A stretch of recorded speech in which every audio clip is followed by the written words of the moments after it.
congratulations of all the leaders who gave their most effort, energy, time, and talent.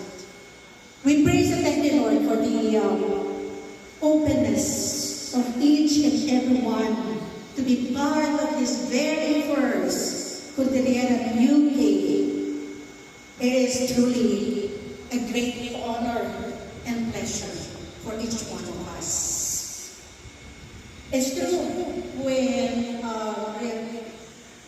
Renato said, this is not a mistake. This is not a mistake for us to be here.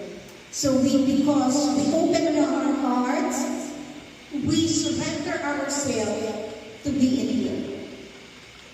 We were not forced, but we have the willingness. And thank you for that, Father. Just a little sharing. When I was in UK, I was saying, hindi mo siguro kita.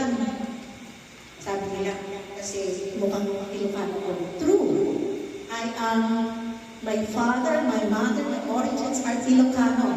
But I am so proud to be born and bred in Baguio City, which made me an Igorot. So, ang tindingan ko na ang Igorot ako.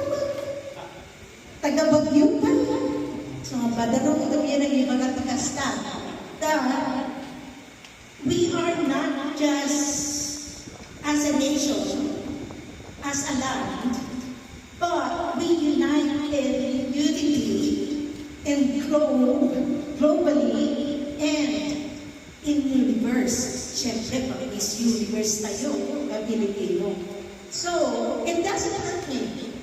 And now, look, I'm here, part of the first UK Cordillera. And sad to say, that person who says that is not even here.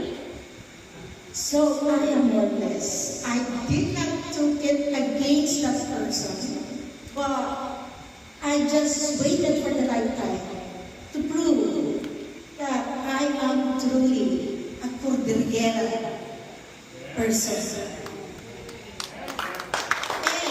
And again, honoring heritage, connecting communities. So agyaman na ni ako, because we will be going home this afternoon, and home, you bring it home with you, the values of this Cordillera.